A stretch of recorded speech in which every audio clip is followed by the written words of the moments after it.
Well, guys, thank you so much for a great show. Thanks. Thank you.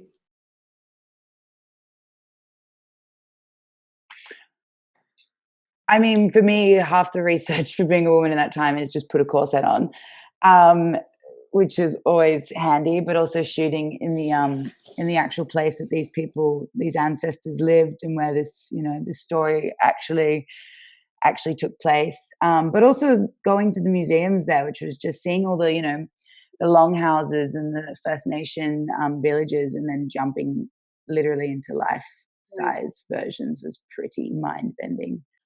My character would be now obviously called a racist, but I doubt those distinctions were made back then.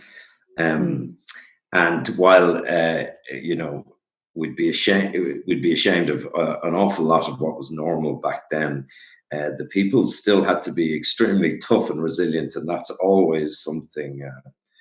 There's always something admirable about. I mean, it's just challenging in that way to know that. I mean, I don't know what we'll be ashamed of that we take for granted right now, but in the future. In Australia, we have a very close and still evolving history of violence against the native population.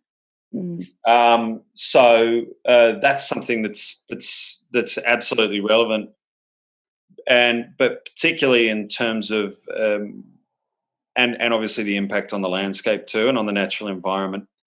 But in terms of this place, and in terms of what it was to shift yourself into that world and that time, the work was very much done for us, as Lily said, by the fact that the extraordinary differences in dress, the extraordinary differences in landscape. I mean, all three of us, across our various oceans, flew from the other side of the world to a place that I think we probably, speaking for myself anyway, I had very little awareness of, and to a different landscape, a different culture, to seasons that don't even feel similar, and to a designed world that we shot in that was really trying for a really high degree of realism. It's a real village that we shot in the real place that this story happened. So your personal work is going to inform you there, but it really pales in the face of that and what it was to be a part of it as a whole.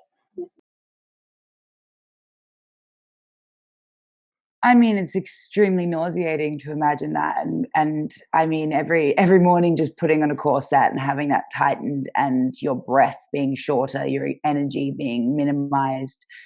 But the strength, like this, I've done two other period pieces, but these particular women, the Fidoa, who traveled by boat for 3 months and arrived in this untamed land where European colonists were fooling themselves in believing that they had control and that this new civilization was functioning well. So I think it's for me, it was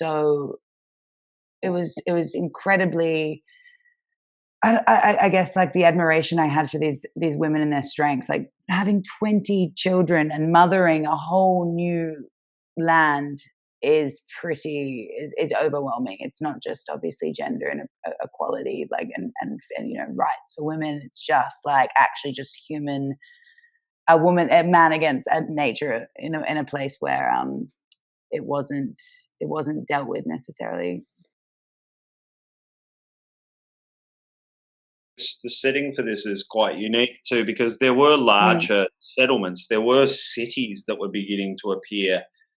This show isn't dealing with that. It's really dealing with the very beginnings of something, the very dangerous and vulnerable beginnings of a kind of outpost. So all of these characters, whether or not they're aware of it, are kind of at a hinge point. They're at a point of kind of transformation, and at a point of really great vulnerability on one hand and opportunity on the other, whether or not that opportunity to start again, whether or not it's a positive thing, what they're doing with that, you're seeing people really in extremis, Yeah, to And entertain the idea. people are scared of what's beyond the walls of what they've built. It's an unknown, and it's pretty terrifying. Yeah, the mentality is one of kind of a nightmare. Within that, literally, I mean, obviously, literally, it kind of is drawing a line under just how obscene it is and how farcical it is to put up a wall or stick a flag in the ground and say, this is this place, this is France, this is England. And I know for me, one thing that I found really strange was going into a colonized place that had French architecture, French buildings, French language, made me think, I've always assumed that it was kind of, natural in my experience that there should be this English architecture and this English language and that sort of thing in Australia. It's just, it has happened. That's the history that's there. But it sort of makes you aware of just how